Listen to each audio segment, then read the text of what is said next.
It's the end of the day. It's time to close up shop. However, something tells you to stay back for a bit. For the next hour or two, you'll be staying after hours. Well, hello everybody. Welcome back to the Double After Hours podcast. And we're talking about a movie that's based on a... I know, right? It's a movie. Wow. Groundbreaking stuff. It's groundbreaking. It really is. Remember we talked about other things on this podcast? I don't. Yeah, not at all. But today we're talking about a movie based on a holiday that apparently stars Jamie Lee Curtis. Arbor Day? Dude. It's not that funny. It's funny because I hate Arbor Day, so like. Okay, I didn't know that. No, I have a personal hatred of Arbor Day. So like. Really, what did it do to you? Arbor Day is the most useless holiday in the entire planet universe. That's not true. Thanksgiving exists. Hey, listen. At Thanksgiving, you get to stuff your face with food. Arbor Day. What did Arbor Day give to you? Nothing. Trees. Useless. They stand outside and mock you. That space I could put my beer. Right.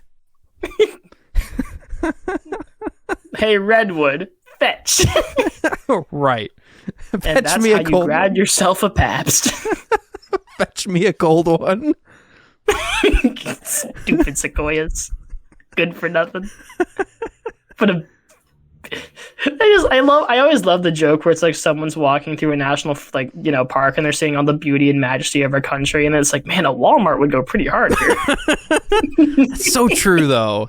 No, haven't you ever walked around somewhere and been like, man, a Walmart would go pretty hard? Yeah, I see that all the time. There's some pretty good land out that way. Not too shabby. Walmart. You know some real Walmart looking land. It's some real Walmart looking land. Like you're in the middle of Detroit and you see houses that cost $1 and you're like, man, Walmart. I mean, it's better than put them a Spirit Halloween. Nah, Spirits of Halloween, they serve their very particular purpose. So you can dress up like the title character, or not the title character, but a character in this movie, Halloween, 1978. That was the cleanest segue of all time. I know. But I was gonna say that they're doing like a spin-off of Spirit Halloween now. Wait, they are? I think it's like Christmas, like Spirit Christmas or something.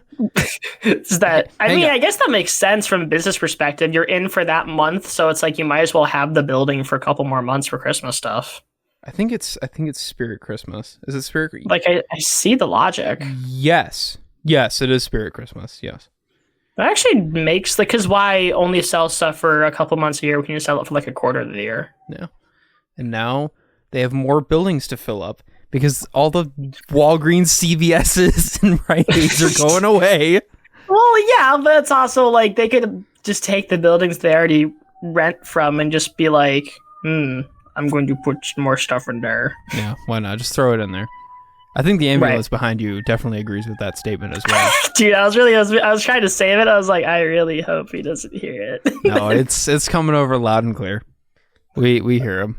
I think it's leaving. Whoever broke their stupid leg, figure it out. Yeah, or whoever got hurt by Michael Myers. Yeah, why did you call for an ambulance and get hurt during my podcast? Unreal. Ungrateful brats. We give you entertainment and you had to get hurt. So, Charlie, you said that when, ambulances are called, you're mad because they interrupt your podcast. And you called them, and I quote, brats. Yeah. Do you find that funny, Mr. Robinson? You find that amusing. Extremely. Would you do it again? Yeah, why not? Why not?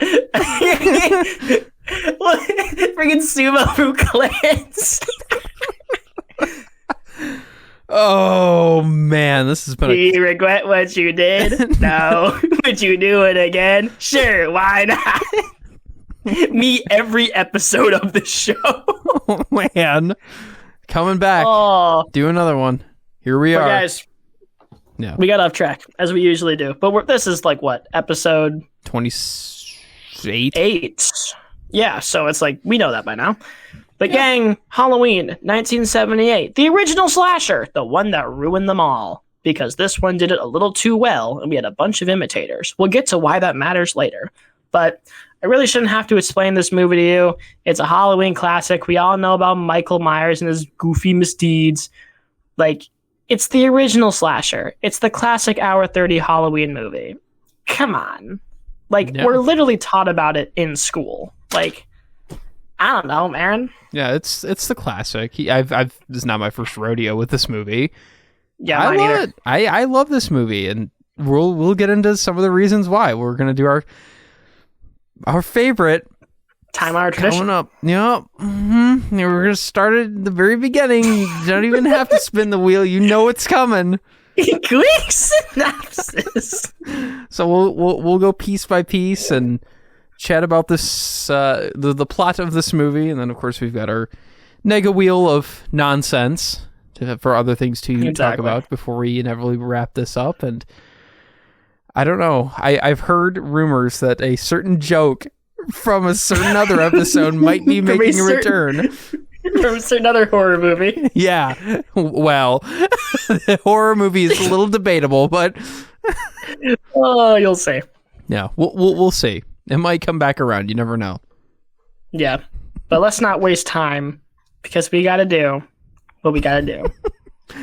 We got to give that quick synopsis. We sure do. I don't think, did we introduce ourselves yet? No, we did not. No, to the new people. Sorry.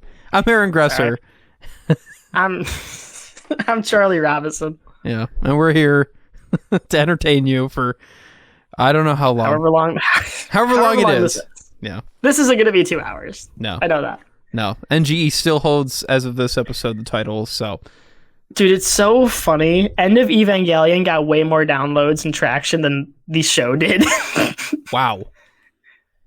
Huh. But End of Evangelion was way more fun to record, so. That's true. It was just jokes for way too long. It was me just fuming for way too long. That was a good time, though. Always a good time. Okay. Anyways, we got to get moving here. So. We do. Quick synopsis. Listen, gang. So, we all know how this movie starts. It's one of the most iconic horror movie openings of all time, but I'll explain it to you anyway. So, Michael Myers, he's 6 years old. We start with his perspective. His sister was banging a guy. We've all been there, banging a guy. And listen, it's funny because both of us are males. I know my voice may deceive you. I'm not a woman, as many people often think. There is no diversity. AI. Or AI. Yeah, the AI thinks I'm a woman. Other people listening think I'm just a girl. Guys, I promise my balls drop. They just didn't drop that far. That one lady at McDonald's. Yeah, Hood McDonald's did call me a ma'am that one time. That was pretty rough. Oh, only real ones know that story. Oh, man.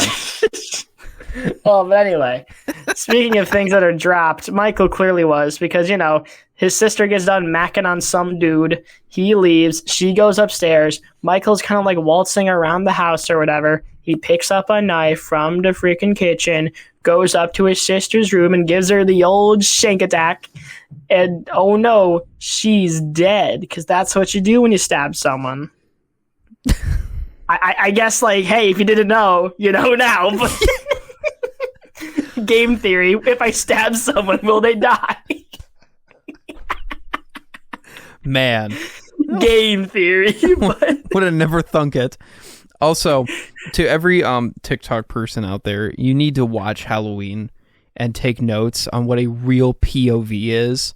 Yeah! Oh my god. I cannot tell this little side tangent. I promise I'll keep it brief here. Listen, I get it. You put your phone up on like your shelf or your bed or whatever, and you record yourself doing something stupid and you call it a POV. What's the POV? The wall? Am I the wall? Is that what's happening? No, you're here? another person, Aaron. Yeah, except when they don't except when they don't film it right. And it's like they're just showing like two people, and am I the cameraman? Am I just supposed to be like, oh, I'm filming? It's not a POV. So take lessons from Halloween, a movie that actually did it right. Okay, Thanks. The cinematography of this TikTok is bullshit. Dude, pisses me off. Jeez, Aaron. Hate TikTok. They're just 15-year-olds memeing around. I hate Come TikTok. on, man. Go follow us on TikTok. Exactly. Half of these episodes have you hating on TikTok. Guys, we have a TikTok page. Right. Subtle plug. Oh, but anyway, so Michael murders his sister. We've all been there. Yeah. And, he goes out of the house for whatever reason. Like, oh, no, my son's a murderer. His parents are like, Michael? Ah. And, next scene, 20, like, how many other years later? Was it 21? I don't remember. But well, it happened in 63, and now it's 78. So 15. Yes. Cool. I think the synopsis I read on the internet was wrong one time. But anyway, that's not important. That's not important. Hey, we get stuff wrong too. No, we were just unfunny. Yeah. Fair enough.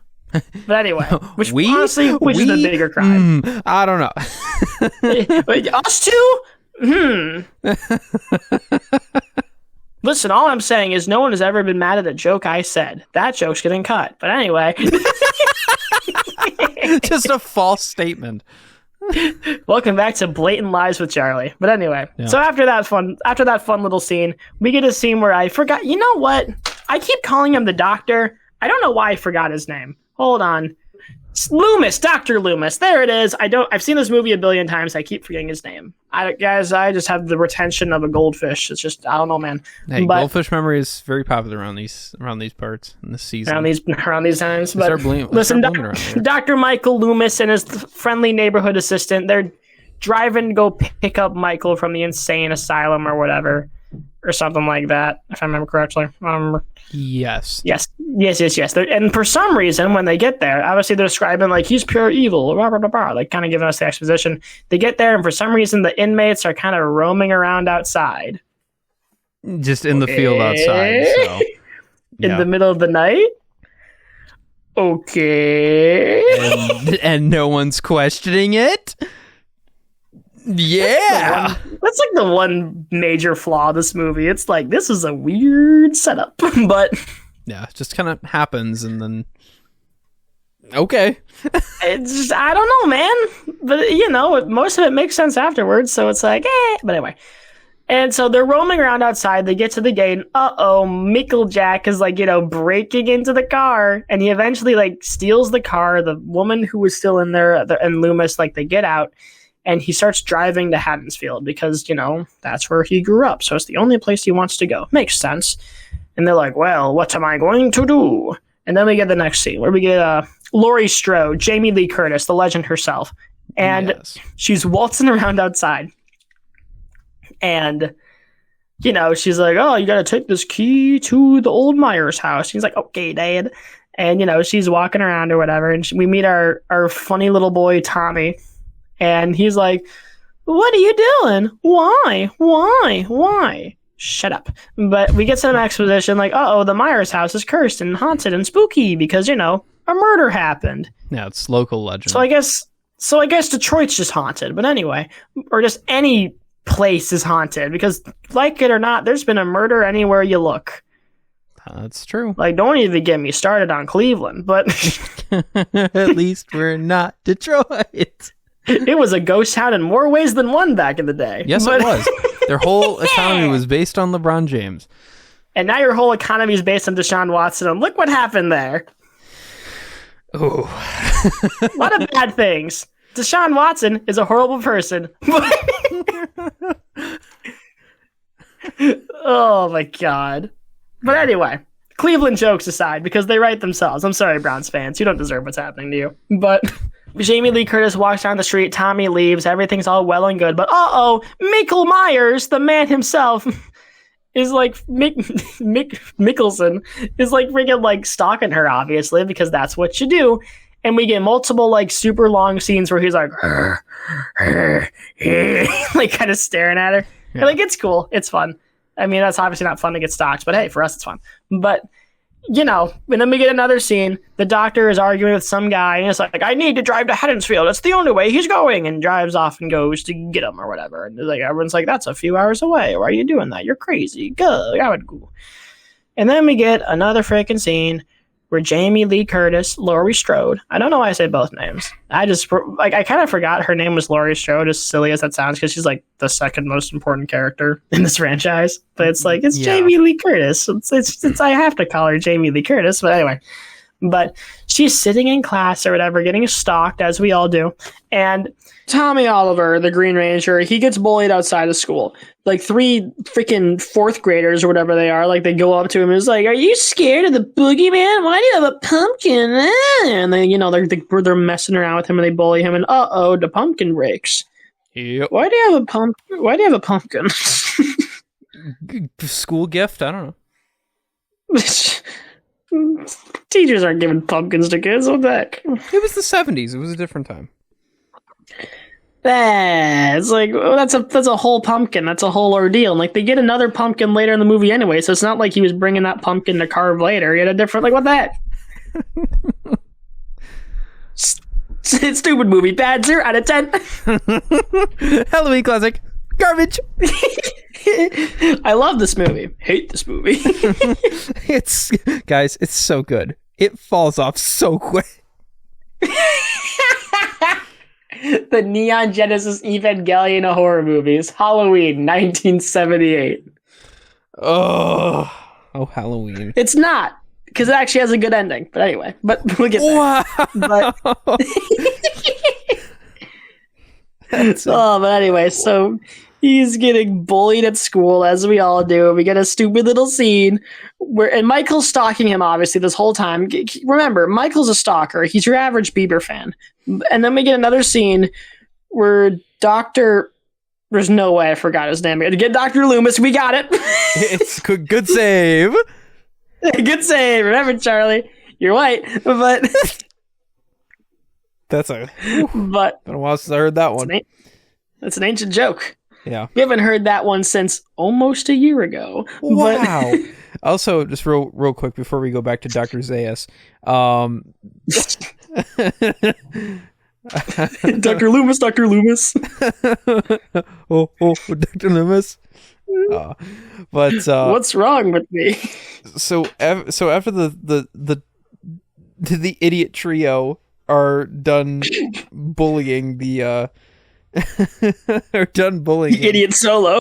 Yeah, they all kind of like run away, and yeah, I love how Mikey is just kind of walking around like he's like supposed to be like this like stalker, right?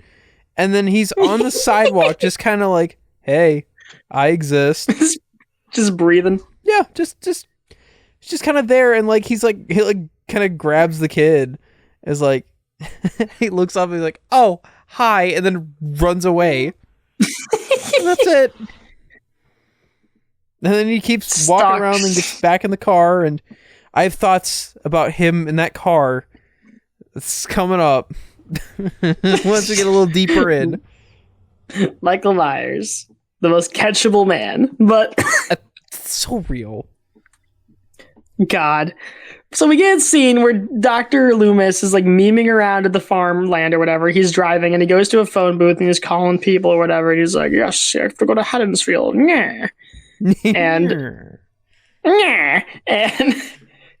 like we get a scene where he's like, the guy who had this truck previously that he found in the field, he's dead. Michael killed him. Ruh-roh, Raggy. Yep. And of course it's one of those where it's like so close, but you don't see it, and you walk away, and then the camera does its cool little pan, and then, there it is. There's your winner chicken dinner. But anyway, so hey, Michael's murdering people, a man after my own thigh. But anyway. You're doing better than Isaac. He's doing great. We're actually seeing him do something. We're seeing him do something, doing great. And... We Jamie Lee Curtis, Laurie Strode. She gets. I can't keep saying both of their names. I have to pick one, but it's taking up too much time. But oh my god! But like she gets done from school and she's talking to her friends or whatever, and they're like chatting around. It's like, "Who are you gonna take to the dance?" Michael Myers. Oh my god! Anyway, so hot. I love the fact you can't see his face. He's so mysterious. Oh God, but no, like they're talking about like, oh, I have to babysit, yada yada, like establishing stuff that happens later or whatever. Yeah. And they're getting stalked this whole time. That's just how it works. They're stalking her. She's the most stalkable woman. He's the most stalking man. It's just, I don't know what you want. But that's one thing I gotta give this movie praise for. It's the fear in what you don't see. Right. Because, I mean, that's one of my... The Aaron tells all, admits all. One of the things that, like, really kind of creeps me out is, like, when I'm, like... So let's just say, like, right now I'm down here in the studio, and for a little context for in here, there's a little, like, kind of window into the other side of the basement, and, like, a door, and, like, if I see, like, something, like, moving, like, that creeps me out. It really does. Yeah. And this movie is, like, full of that. It's, like, all the time. So, oh yeah, it keeps you on your toes. It keeps you on the edge, and I gotta give you praise for it. And this was like one of the grandfathers of this. So, good stuff. Exactly, it keeps you on edge. But I don't know. You said it well, but Jamie Lee Curtis. She gets home. She's in her room and she's walking around or whatever. And it's multiple scenes of like her, like this is how 2/3 in the movie is. It's just multiple scenes of characters living their life, getting stalked. So it's like you're on Facebook all day. But it was a dumb joke, but I had to go for it. But we'll let it slide. I'll allow it. But anyway, so she gets picked up by her friend or whatever, and they're driving around or whatever, and she has a pumpkin or whatever. She's gonna bring it to Tommy, and they're driving around, and we get a scene where Dr. Loomis is at the graveyard with the sheriff that he kind of... Was it the sheriff? No, it was someone else. Sorry, he doesn't meet the sheriff yet. It was with someone else, and they're just talking more about what happened. And it's like murders like this happening all the time in this town, and Loomis is like, yeah, this one's different. I can feel it. I can feel it in my bones. It's in my spectrometer.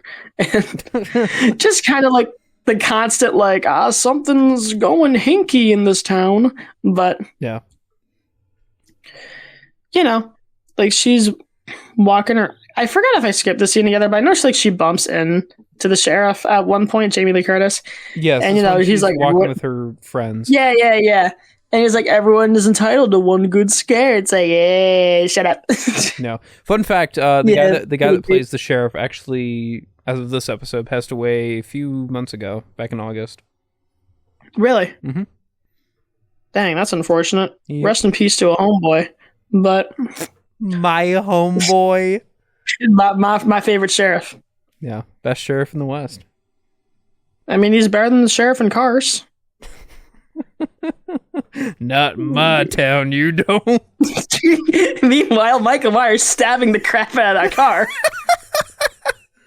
Okay, but like, how does murder work in the Cars universe besides collisions? Like, can you just like stab someone? I don't know. I mean, you could probably like shank the tire. Or, like, but like with what hands? Like shank his fuel line. You could probably get like an attachment for your wheel because they're able to extend their wheels out like kind of like hands, sort of. Yeah, but that requires like a middleman. You have to go to someone because it's not like you can go to like Amazon and buy a knife. It's like they have to go to a middleman, someone who installs the knife attachment hypothetically. Which even again, if you install a knife attachment to your tire, it's gonna spin because that's how tires work. So it's just gonna be scratching the ground all the time. Maybe they make the Guidos do it. Yeah, but at that point, it's like you're targeting a race of car for murder, and that's like creates just a whole can of racism that we don't have time to like dissect in the Cars universe. No Cars racism. Oh, Cars racism. They hate Buicks. Man, I can't believe the lower class is filled with Honda Civics. That's a commentary joke if you look hard enough into it. But anyway. How did this... We're talking about don't Halloween. know. because I made a sheriff joke, and that's how it started. Things derail very quickly over here. You'll find that out if you're new. Oh, people know, but not if they're new. So anyway, so Dr. Goomus Loomis is at the graveyard, and Dr. Crap is at the graveyard. Dr. Rock himself, and Jamie the she gets picked up in her friend's car. She smokes a cigar, well, a cigarette, not a cigar, but like it would be funny though. But yeah, like. And obviously, I forgot which friend this was. This wasn't Annie. Was it Annie? Yeah, it was Annie. And like Annie's dad's the sheriff, so it's like, you gotta get that stuff away. And it's like, oh, someone broke into the hardware store. Oh no, gang! And they stole these specific items. Whatever are we to do? Yeah, and we get all that. A mask and a couple knives. Yeah, it was like, oh man, I wonder who stole those, the Pope. And it's like, we get, like Dr. Loomis shows up and is like, I want to speak to the sheriff. Hello, I'm Dr. Loomis. I want to talk to you. It's like, give me 10 minutes. Okay. Yeah. And, like Annie, we get another scene where like now it's kind of like the middle of the afternoon. Now we kind of cut to night and we get a scene where Annie's like outside or whatever, and Michael's looking at her or whatever. Like obviously the sheriff talks to the doctor and all that. Like now we're at night. Now it's spooky. Now we're getting to the middle of the movie here. Like I know we're kind of blazing through as much as we can, but like all this happens in around 30-ish minutes. We got a pretty breakneck pace going on, and so like another horror movie, a certain one in Cord. That one stayed ignorant, and you know it. But there it is. There it is. There's its grand debut. Oh, timestamp it. You know it. Oh my god. There's not going to be as many ignorants as the last episode, but there might be a couple. And all 50 of them? No, 49. But 49. Yeah. But anyway, so the doctor and the sheriff go to the Myers house and they meme around in there, and it's like, this is where she was murdered, right here. And like, obviously the house is falling apart, so nonsense is happening where it's like, the sheriff isn't really convinced. He's like, well, what are you doing here, man? And like, he's like, I'll come back here in an hour. I got things to do. And it's like, okay. So Loomis is sitting there in the house doing nothing. And we get a scene where, Lori is, like Annie calls Lori or whatever, and they're yapping because Lori is babysitting Tommy because, she's a babysitter. She's a recluse. She doesn't hang out with people because she studies and, nerd stereotype, all that nonsense. Yep. And, she's memeing around inside and like, she talks to Annie on the phone, and Tommy sees Michael from outside the house in the window. And Michael is outside Annie's house. The dog's outside, and there's a whole shenanigans where it's like, the boogeyman doesn't exist. Stop yapping, Tommy. But, oh, no, the boogeyman does exist because obviously Annie is, like, she's in her house. Because it's all, like, on the same block, which is why I kind of like this movie. Is like, it all kind of feels like it's very everything's in proximity to what we know, unlike some other movies where it's like, what's happening? But, yeah. We cut to Annie's house. She's making popcorn for the kids she's babysitting. And like she spills butter on her clothes, so she has to take off everything because this is a horror movie and we have to have nudity. It's very important. Yeah. And she puts on you can't handle it. It's over. Where did we go wrong? We remained ignorant. Dude. Gotta bring it back that ignorant, man. Come on now. Oh my god. I want that on a shirt. Stay ignorant. It goes so hard. Like it's Michael Jackson at the Super Bowl show where he's just standing there and everyone is screaming his name and it's just in text like the Thriller font, stay ignorant. Oh, the fact that I have work connections to a t-shirt place is even scarier. I might be able to make that happen. If you follow the podcast page, you might get that shirt. Just kidding. You won't. I mean, maybe. I don't know, but you won't. But anyway. We'll see. No promises. Welcome back to the Double After Hours giveaway. Stay ignorant. Oh my god, it'd be perfect. T-shirt. Who wants it? Who wants it? No one. Anyway. This guy want it, but anyway. Yes, the host gets to win. Finally, because we don't win enough. But Annie butters on her clothes, takes off her clothes, puts on a shirt, and, obviously, like, the dog is, mad at her or whatever, and the dog's outside, and Michael kills the dog. Oh. Yeah. Why? Why do we keep... This is the second episode in the same month where they kill the dog. Yep. Stop. No one likes it. Don't. I get it. You have to show Michael's evil, but, like, you already killed a guy, so he's already evil. Shut up. Yeah. Well, now he's, like, super evil. You're right, because he killed a dog. What's he going to kill next? Santa Claus? Yeah. Bill Clinton? Mega evil. He's ultra omega turbo evil now. Now we really have to hate him. You have to rise in the ranks. He's the Super Street Fighter 2 turbo of evil. But anyway,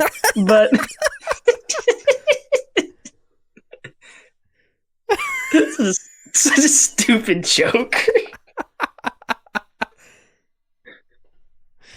What? It wasn't that funny. That got me so good. Oh, because that was like the 4th or 5th Street Fighter 2, so it's like it makes it funny. But anyway. Yeah. But anyway, so he kills the dog, and we get, and Annie walks outside to do laundry. That becomes important later. And Tommy's talking about the boogeyman to Lori's like, is the boogeyman real? No, nothing's gonna happen to you. Ha ha ha. Foreshadowing for, well, I mean, nothing does happen to him. I mean, it's not a spoiler. It's an old movie. You had time. You had 48 years. Yeah. No, 46. Sorry, it came out in 78. So 22, 24, 46. Sorry, got my math wrong. 46 and a god-awful number of sequels. Dude, what are you talking about? Halloween 3 is the best one, but... Everybody loves Halloween anyway. H2O. 20 years after. Liquid Halloween. It's great. Oh my god. It's like Liquid LA. But anyway. Gang. So they're talking about the boogeyman, and then Annie has to wash her laundry and gets locked inside and stuck in the room. Yippity yippity yee. And of course, her little boy toy, Paul, calls at this time. And, Annie eventually gets unstuck or whatever. And she calls Lindsay and it's like, hey, Paul, it wants to schmoove and move. And the whole reason that Lori kind of lets this happen is because earlier Annie finds out that Lori has a crush on a guy to take to the dance. And he's like, Lori's obviously embarrassed because, oh no, he likes me back too. He actually wants to go to the dance with me. And he's like, listen, if you watch the kid, I might tell him not to go to the dance. So that's the reason she's dealing with this nonsense. What's the guy's name? Ben Schwartz or something? Ben Stiller. Ben Schwartz. Ben Stiller. Ben Johnson. Night at the Museum. Hold on. The voice is Sonic. The Night of the Museum, and the Lions offensive coordinator. It's what a trio. That's the holy lineup. Who's in there next? What's another famous Ben? Ben 10? Ben 10, yeah. Ben-Hur. Benjamin Franklin. Benny and the Jets. Stupid joke. I don't know. Oh, dude. I don't know, man. Benson. Regular show. If you don't kill Michael Myers, you're fired. But the hose, so what? It's hard to get the hose. True words. But anyway. Guys, we're getting very off track because we make famous pens. Again, Uncle Ben's derail here. Yeah, Uncle Ben. It's Uncle Ben and Uncle Ben's fried rice. How can I forget? But guys, Annie dumps the kid off because she likes to ignore her responsibility, and she goes to pick up Paul in the car. But since Michael stalks people this whole movie, she kills Annie in the car. Nice. Yep. After she does a little singing, she's like, I can't find my keys. Exactly. Yeah, I'm looking for Paul. Dies. But Die. And then My next note, for some reason, is Tommy and Lindsay meme around while Michael carries Annie's dead body. That's true. I mean, it's what happens. They're in the house or whatever, and they're memeing around. And, Michael, they meme around. I don't know, man. What do you want? I mean, obviously, like, she sees it, and Michael and, like, Tommy is like, the boogeyman. Yeah. It's like, I don't know, man. What do you want? But, and meanwhile, like, the Dr. Loomis, our ever so stagnant hero, he's just in the house the whole time. He doesn't know. Freaking idiot. What an idiot. What an idiot. I love, like, countless times when Mikey Boy is in the same room as, like, everybody else. And he's, like in a hallway. And nobody notices. Looks directly at him. Nobody notices. There's a couple scenes like that later, but I don't know, man. Everyone just keeps staying ignorant to Michael Myers, and I don't know why. And, like, I don't know why. So, like, she carries the dead body. He carries the dead body out in, like, the middle of where everyone can see, and the doctor is outside the Myers house and scares the bullies who were there to, like, kind of, he goes, not be there. Kids were home early. Yeah, he just gives that basically voice. And the sheriff shows up and is like, dude, what are you doing? Is like, I don't like, there's people partying and smoking weed or whatever. Like, I don't think your killer's here. And it's like, no, he's here. I can feel it in my spleen. So it's like, I guess I gotta stick around. And so Bob and I forgot the other woman's name. I believe it was Linda. So Bob and Linda, or as I keep calling them, the dumb teens, because they are the dumbest teens in this movie. So the dumb teens show up and they go to Annie's house to be dumb teens, to go make out and all that stuff, because they want to go see Annie, but obviously they don't know she's dead. So, like, the dumb teens, like, they get a call, like, if I remember correctly, I believe they call Lori, if I remember correctly, and they're like, yo, where's Annie? And she's like, oh, I sent her out. She's probably just memeing around. It's fine. And then she's macking on some dude. We get the house all to ourselves. And of course, finally, that leads to the family movie night classic, sex. Shut up. Why you say it like that? Because it's the family movie night classic, sex. Mom, did you do that? It was shorter. But, so the dumb teens start banging because, it's just porn. It's a family movie night. They have to have sex. It's a family movie. And of course, while they're banging, they have to, Michael Myers. Stop having sex, you're being ignorant to the killer. God, the idea that Michael Jackson is, like, in their heads telling them not to do things while they're getting killed is so funny. I mean, lock the doors, don't be ignorant. I can see him. He had a character arc. Yeah, I can see him playing that part, though. He had a character arc. He's like a Professor X floating head that, like, floats around. Just informing the people of how ignorant they are. You're being ignorant. And you're like, you're not sure if they can hear him. Yeah. He's just doing it just to make himself happy. Just to feel himself out. Like, yeah. I don't know. Yeah. Even though he's, like, very alive at this point in time. Oh, very much so. He had this was like a year behind him cutting one of his best albums. Yeah. This was Rock With You was out at this point, right? Or was that a year before? That was a year later. Okay. But anyway, because that's whenever I think of 70s Michael Jackson, that's like the first thing I think of. But anyway. You think of Off the Wall? I think Rock With You. I don't know. Oh, fair enough. So it's a good song. Because Michael Myers wants to rock with you all night. He kills those teens in the moonlight. But anyway. Because they're ignorant. Because they're ignorant. Bob goes to get a beer and dies that day. Because, he stabs them. Okay. Let's just hold the horse real quick. Sure. How does that knife hold him up?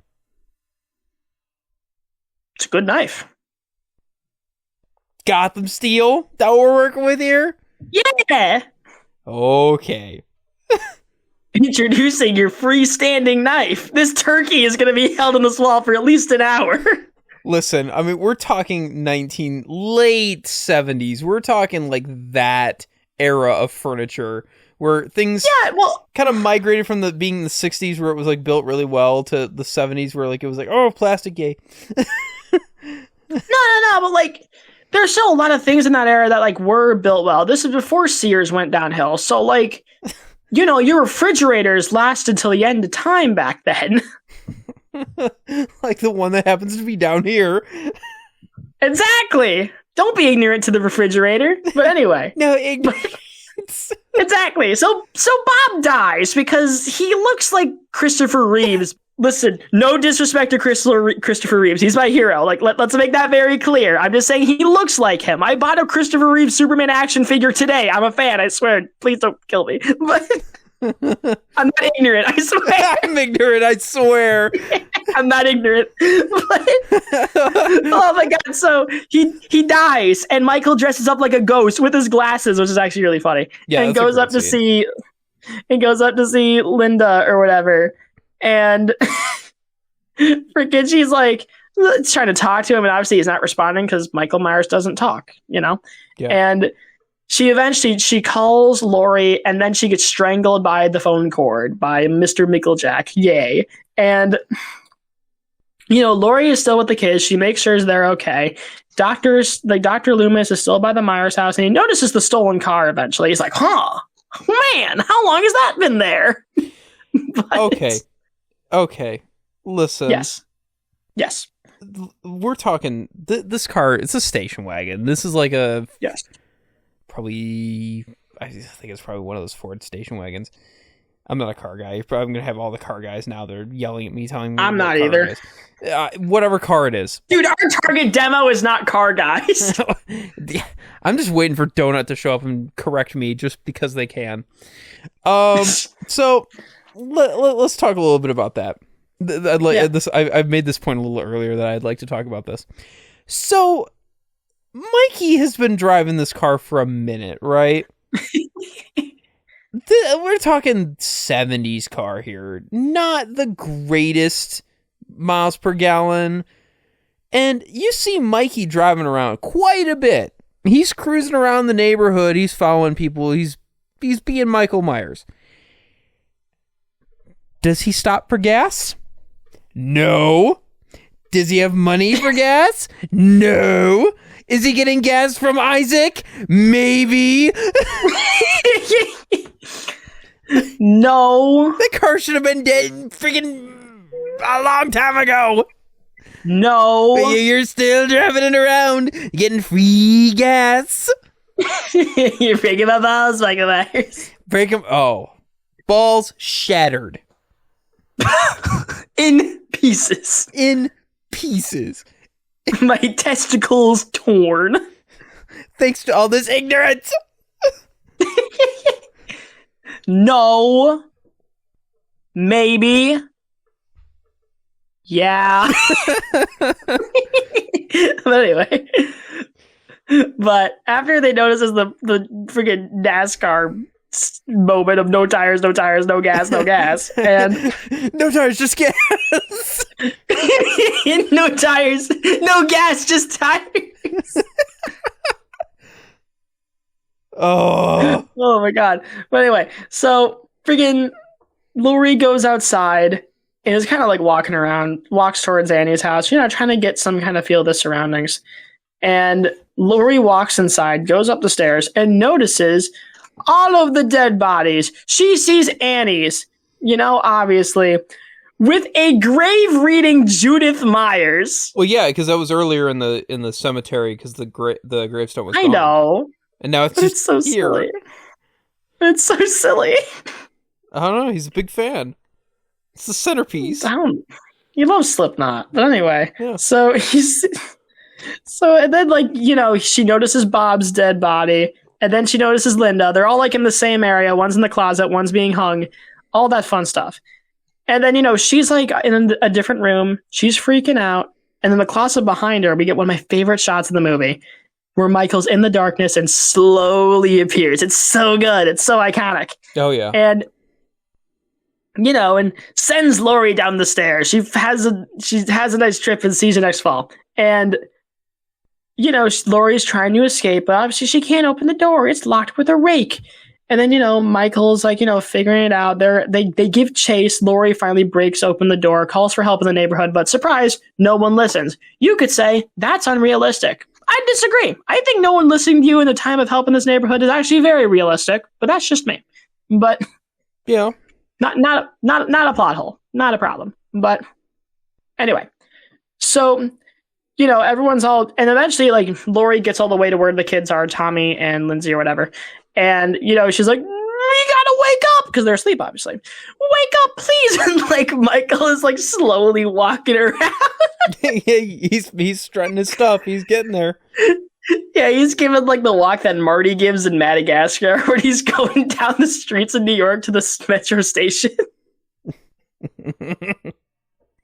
You could tell by the way he moves his walk, Michael's a woman's man. No time to stalk. Oh, there you go. Yeah, there you go. But anyway, the amount of musical parodies in this episode, it's going to be great. But it's the amount of ignorance. So much plagiarism, so much ignorance. It's like we're in America. And eventually... Whew, I love my country, guys. It's just... jokes are easy. But we love America, we swear. Listen, I'm not moving to Canada. I don't want to be in the freaking Splitsville of countries. I don't want to be there. They have no rights. Exactly. You have to be a hockey fan if you're there. That just sucks. You got worse football. What are you going to do about it? No. You have the worst MLB franchise. Canada. Get rid of them. No. Toronto. Nuke them. It's time to give up there, buddy. Toronto, bomb them. Keep bombing them. Okay. Just kidding. Don't do that. You got to get Cleveland first. But anyway. Yeah, Cleveland's your number one target. Listen, Cleveland, all I'm saying is if the nuclear apocalypse happens, Cleveland, first off the board. Everyone who has the nukes is going to collectively agree, just put them out of their misery now. Yeah. If I had Deshaun Watson as my QB, I'd think the same thing. Woo! Woo! Whew. But anyway, screw you, Deshaun Watson. You're a piece of garbage. Just like Michael Myers. Such a segue. So, Laurie gets into the house and she's trying to make sure everything's going to be okay. But Michael, gets in there and he gets stabbed with a sewing needle or a crochet needle. Is that we all know what I'm talking about. We've seen the movie. Yeah, it's a big old needle. It's the crochet needle. She was crocheting earlier, so she stabs him with it. Yippee.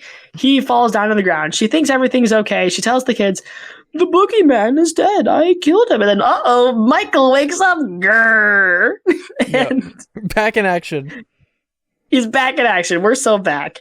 And we're so back. He goes up the stairs. He finds Laurie. And keep in mind, the kids eventually are out of Dodge. They are at a different house. They are fine. At least after, Michael, freaking...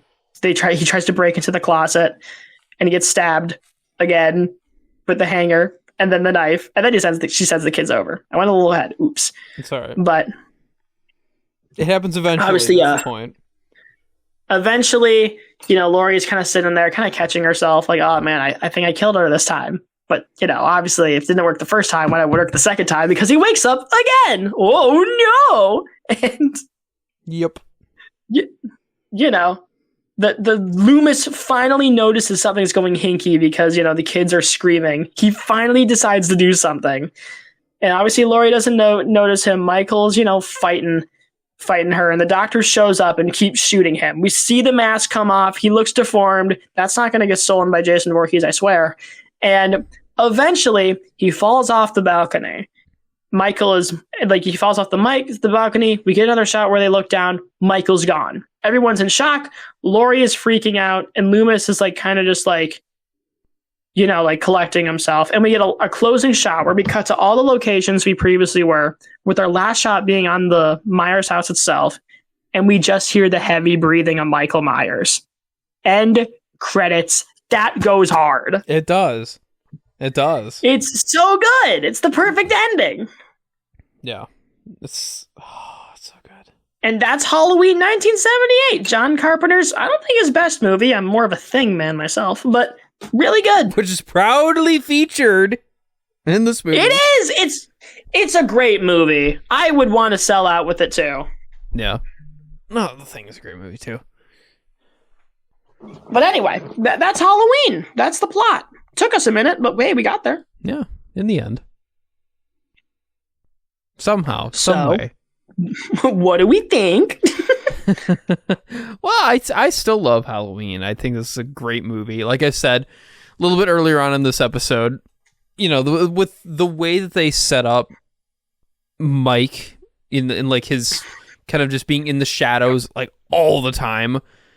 Oh yeah, that hits, because I hate that. Right now, all I have is the lights down here. The LED lights. I call them the TikTok bedroom lights. That's what they are. Yeah, but it's good. Yeah, and I got them in orange. Halloween. But that's the only lights I've got on right now. That's it.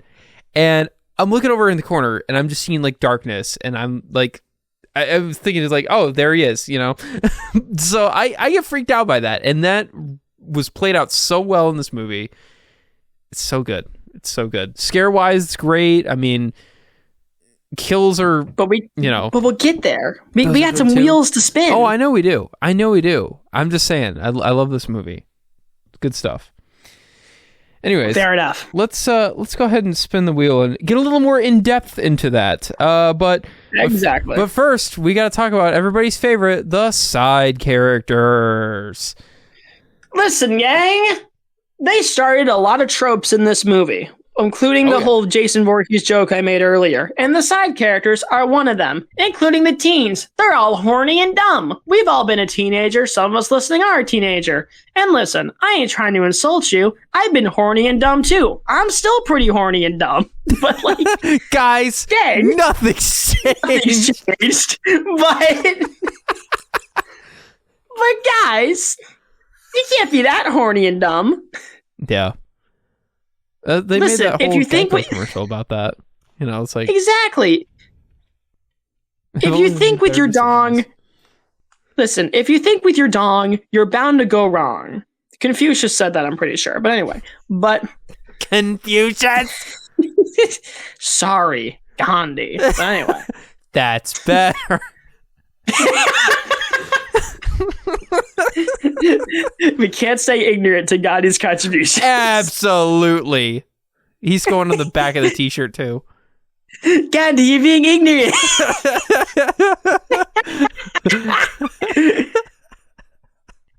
The idea that Michael Jackson called Gandhi ignorant is the dumbest thing in the world. This joke keeps evolving. I don't know why, but I'm very in support of it though. I mean, yeah, it's just Michael Jackson goes up to anyone, calls them ignorant, the musical. You can do anything you want. No, there's so much potential. Exactly. He can go up to the Pope, Bill Clinton. But anyway. And both of them deserved it. No. Exactly. Both Bills of Clinton, but anyway. Both Bills?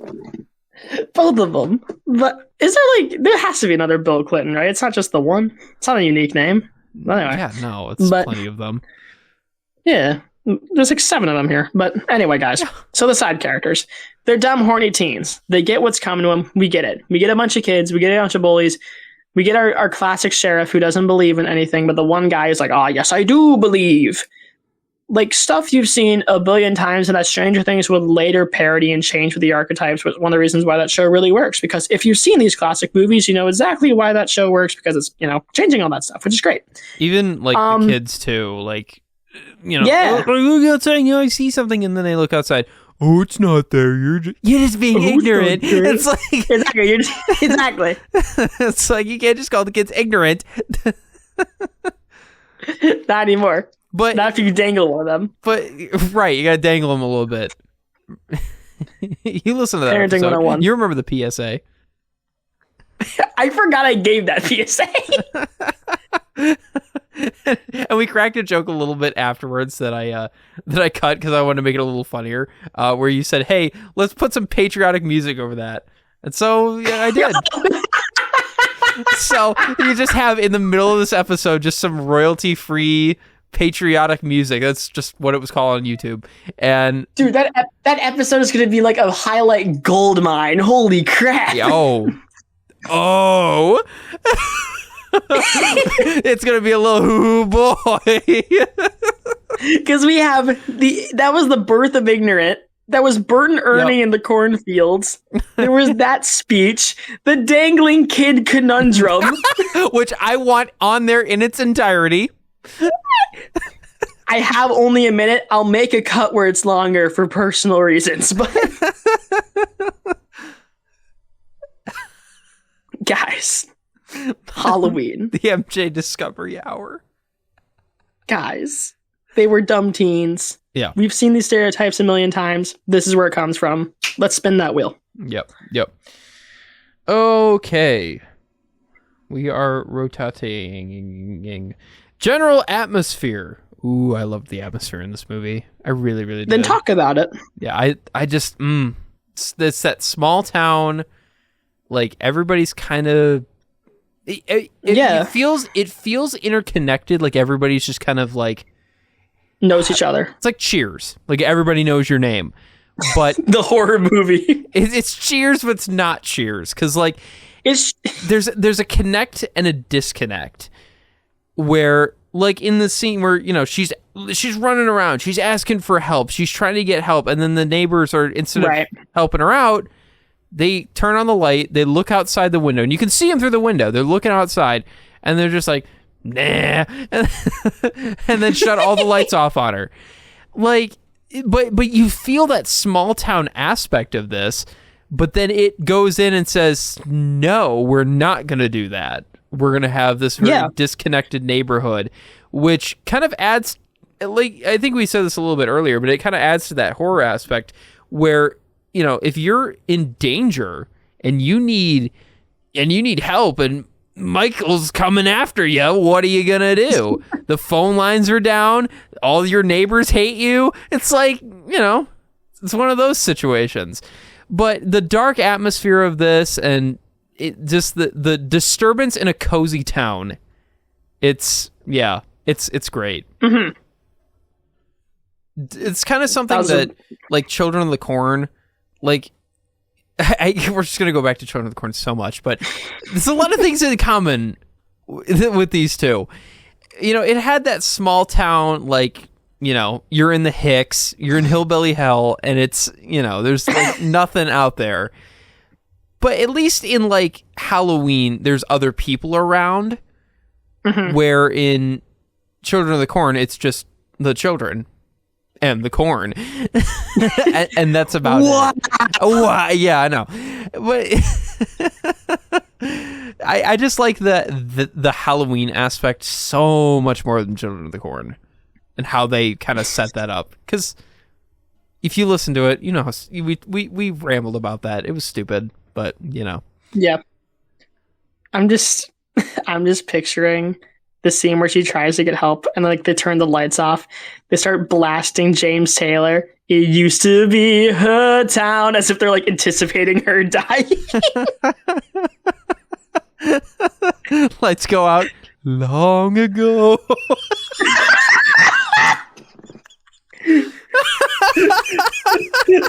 The lights go off, making your way in the world today. It takes everything you got.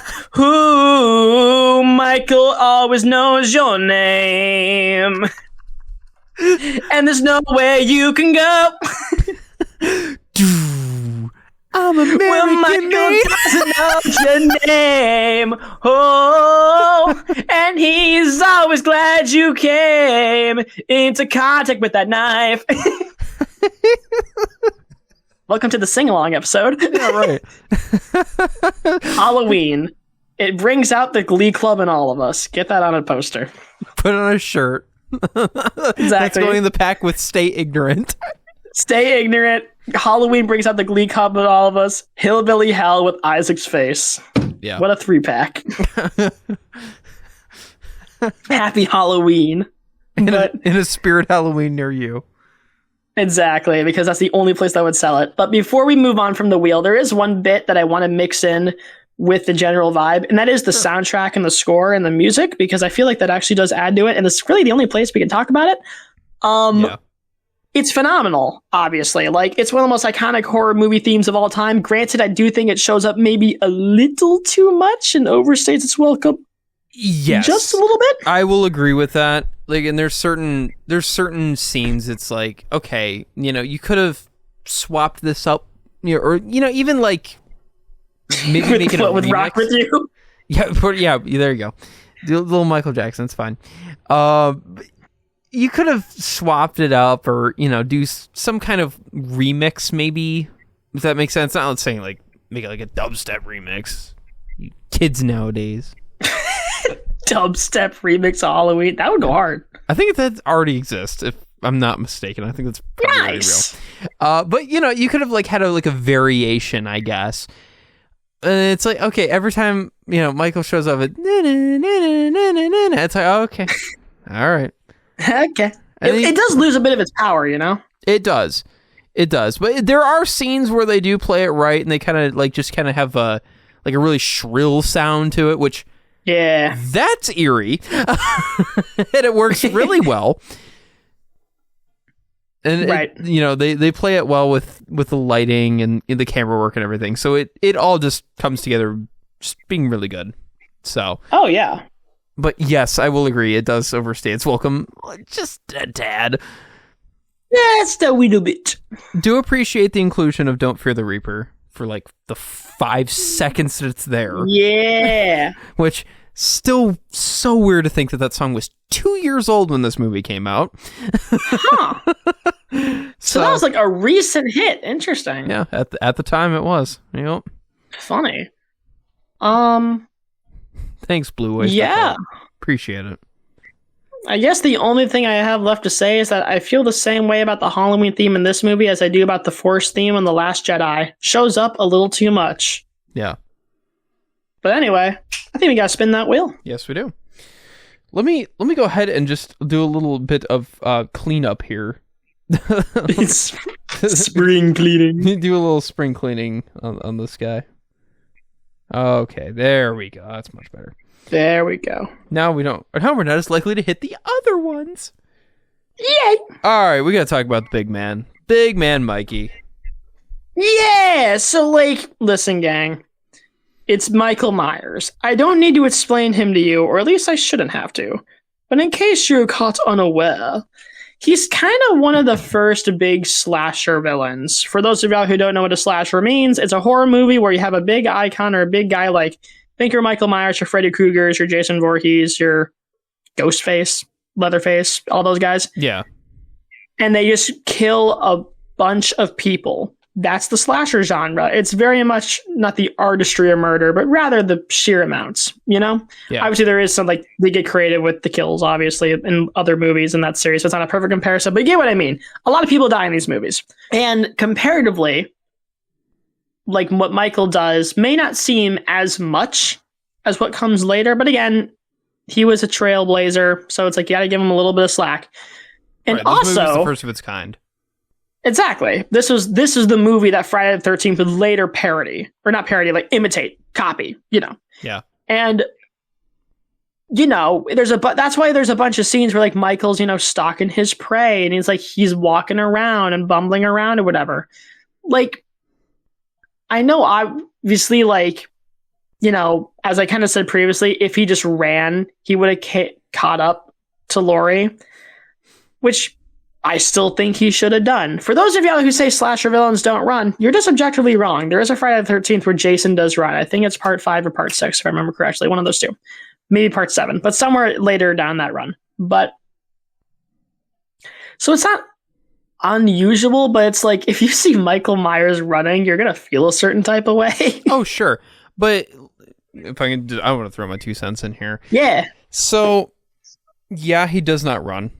He's a little slow in this one, but I think that kind of helps in his favor a lot in this movie, where it's the it's the internet classic, the snail that can kill you in one touch, just always following you. That's what it feels like, and that in and of itself is terrifying because you never know. Like if he's running after you, right? He's fast. So, but in this case, you have time to get away, and that happens plenty of times here. Laurie had enough time to start running around and banging on people's doors, trying to get help, and like he's making his way. He's getting there. He'll get there eventually. Sure. But you have time to get away, and you think it's all good. You think you're fine, and then he comes peering out of the darkness. And 3, 2, 1, bam, he's gotcha. Build suspense. Yes. And I think that kind of suspenseful aspect of this, so good. It's so good. Not to say that I don't hate fast villains, or fast slashers or anything like that, because those are terrifying in their own right. But there are their own separate categories of terrifying. Oh, yeah. Both up there. I'm not going to say one's better than the other. I think they're both great. But this one just really showed it off. Obviously, it's the granddaddy of them all. So, yeah, but it does it really well. And like I said, the snail that can kill you in one touch, but you can be anywhere. He'll catch up to you eventually. Eventually. I guess I'm trying to think of times that Michael Myers actually ran. Because, again, this is like the only Halloween movie I've seen. I haven't watched the other ones yet. Like, I've seen this one a couple times, and obviously he doesn't run. I think the only time I've ever seen Michael Myers actually run was in Fortnite. Okay. I think that's just like a mechanic in the game. So it's like... Yeah, that's not... I mean, it counts, but like... Nah, I don't know. Nah, I don't know. Wait. Wait.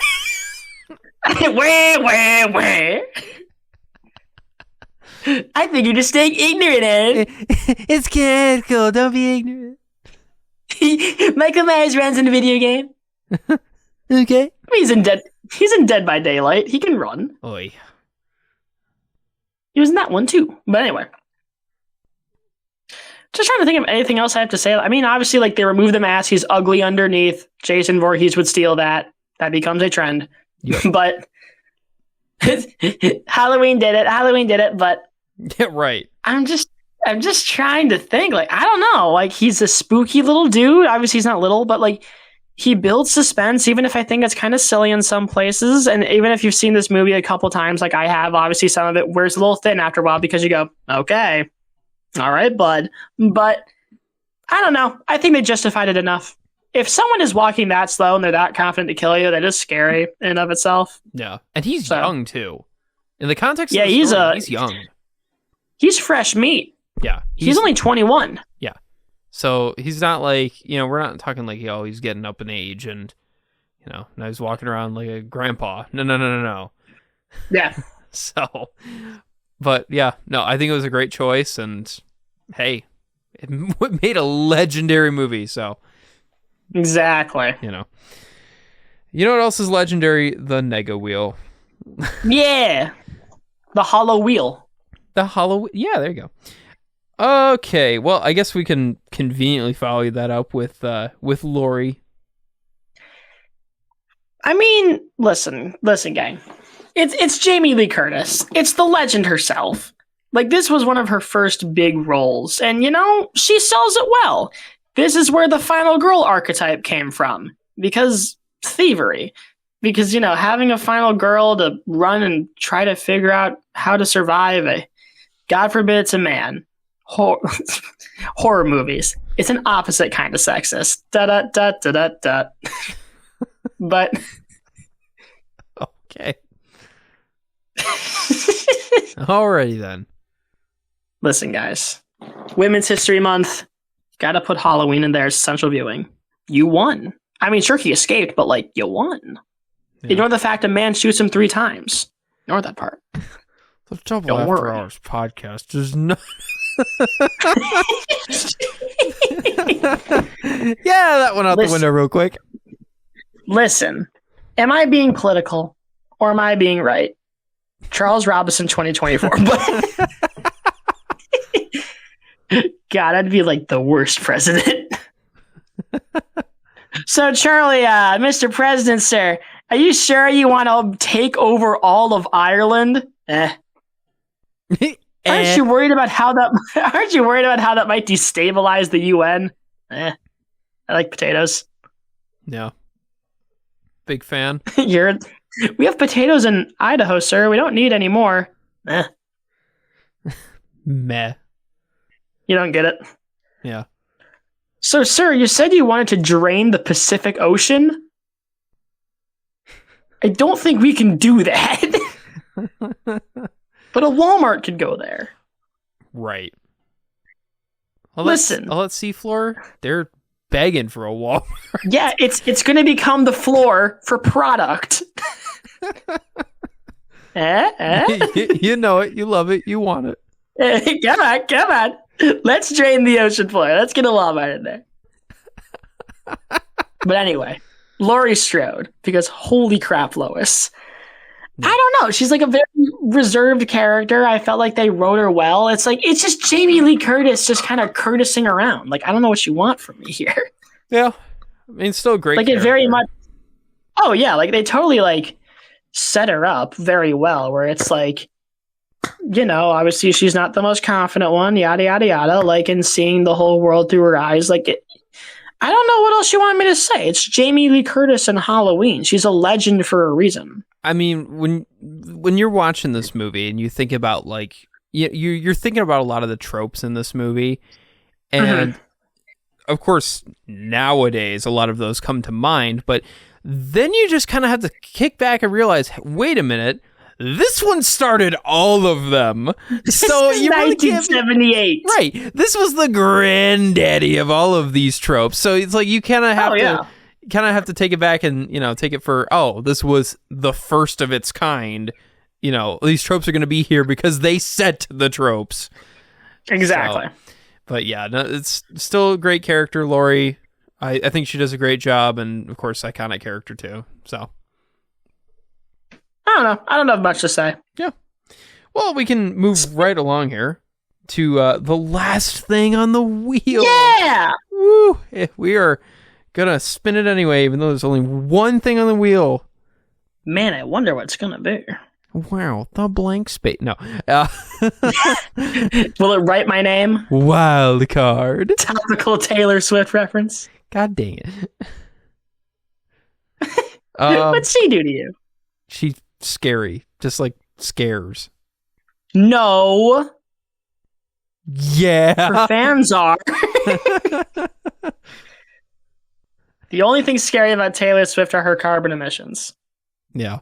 Charles Robinson, 2024.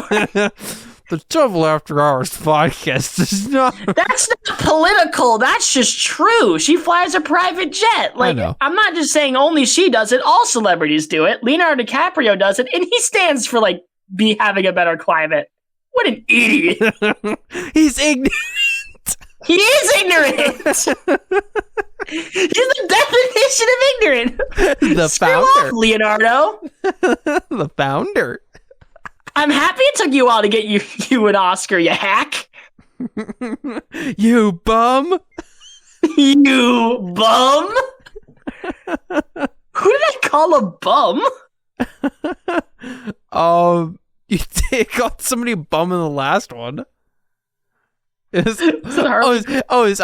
Cade McNamara. That's right. I called Cade McNamara bum. That's so real.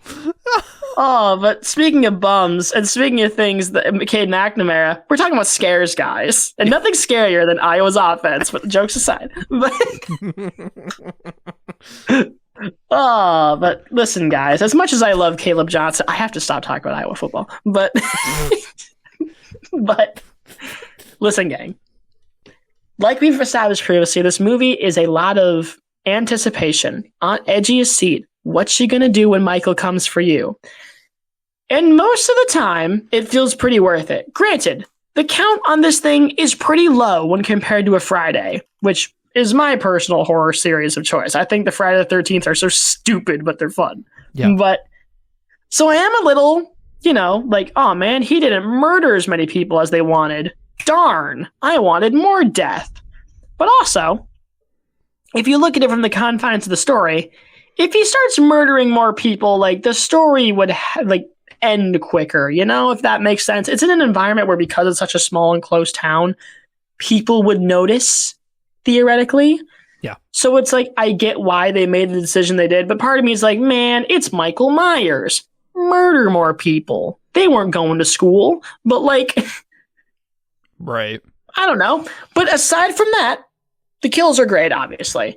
We get the great one where he strangles Annie in the car. She strangles Linda with the phone cord. A lot of strangling, really. Obviously, he gives a nice good old stab to his sister and Bob. He tries to kill Lori a bunch of times. He kills that guy in the middle of it's not a field, but it's it's by the where train Loomis tracks. was. Yeah, where Loomis was. Granted, they're not the most creative kills in the world, but it never really feels like he's struggling against anyone, he's just this unstoppable force of pure evil incarnate, where it makes it kind of cool. Yeah. Which, granted, I do think that's pretty hard to do. I do think Jason does it maybe a little better, just because of how much of a crazy force he is and all the nonsense he does in those movies. Jason kills someone with a weed whacker. That's amazing. It took him a while to get there, but it's awesome. I think this movie, the way it's set up, like you said, there's a way that you can get around that, and getting around not being as creative and flashy, and him being a showman in his work, being my favorite word, a craftsman. I don't think he really needs to do that. Because he's a real connoisseur. A killing connoisseur. Call him Chris Kyle. Yeah, there you go. That's an American Sniper joke, just in case it went over your head. Like a bullet. Wow. He's dead now. That's pretty dark. But anyway.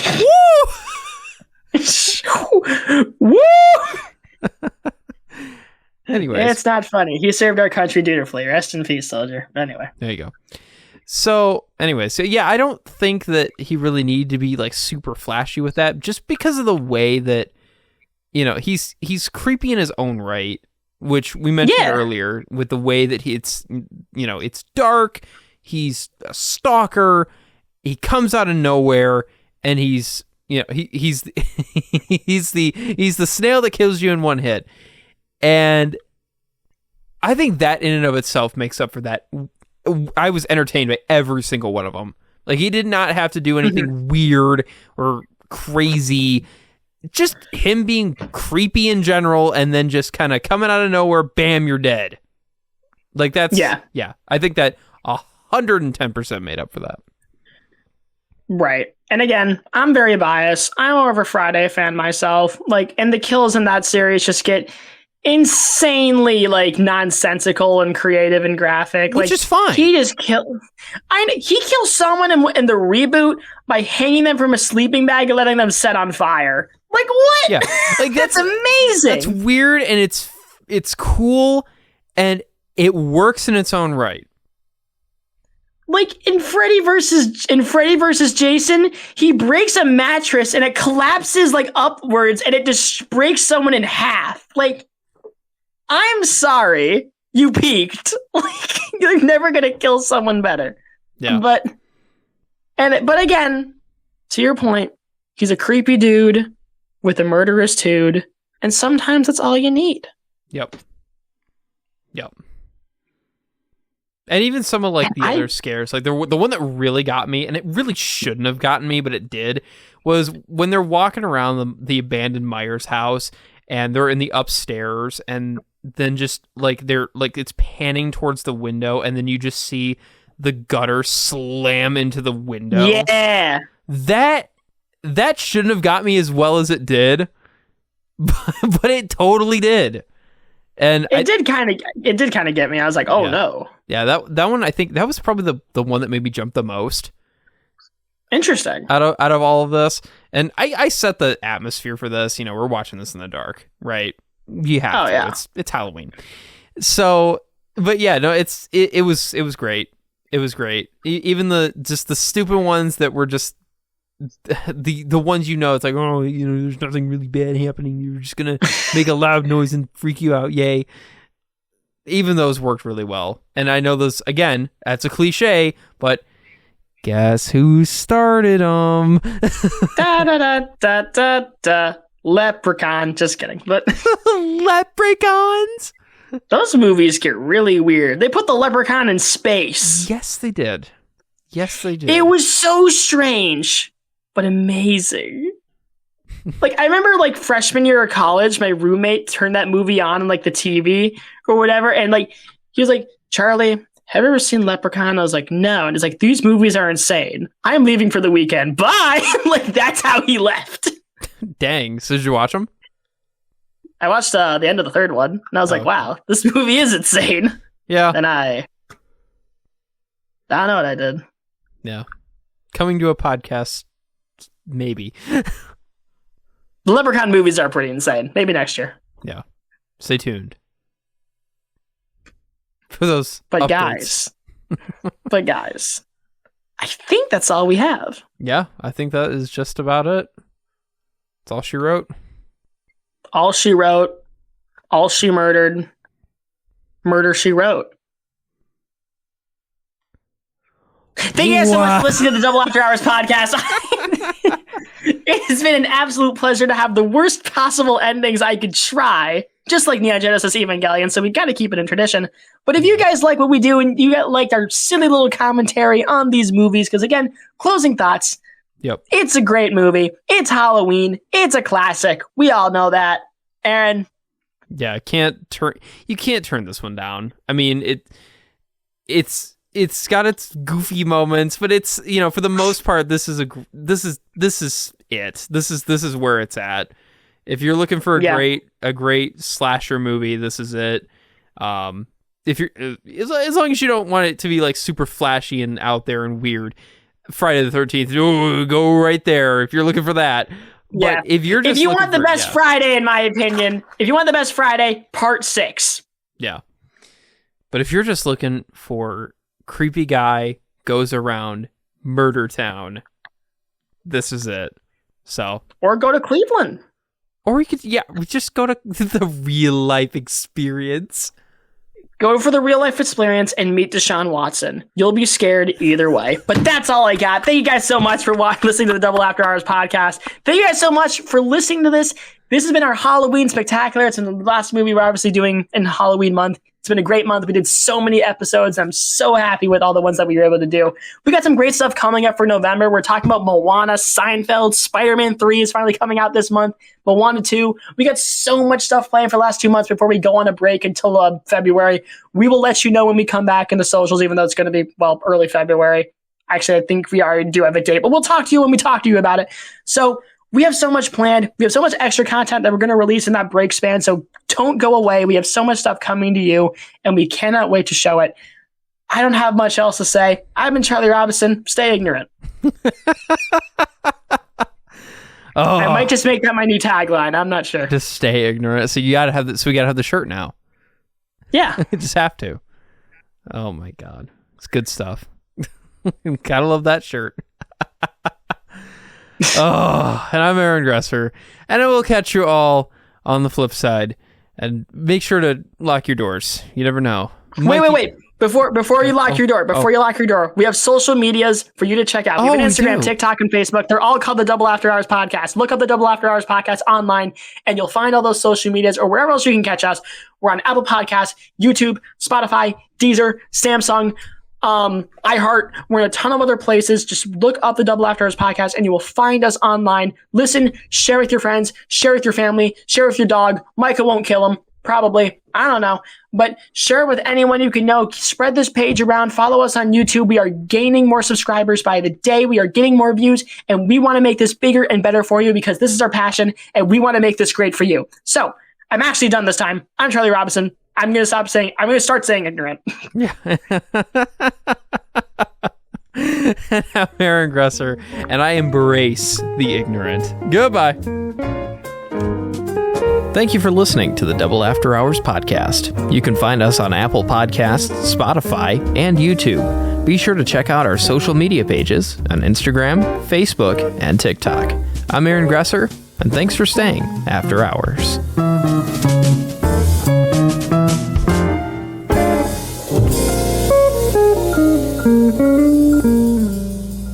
I met this 6-year-old child with this blank, pale, emotionless face and the blackest eyes, the devil's eyes. I spent 8 years trying to reach him, and then another 7 trying to keep him locked up because I realized that what was living behind that boy's eyes was purely and simply evil.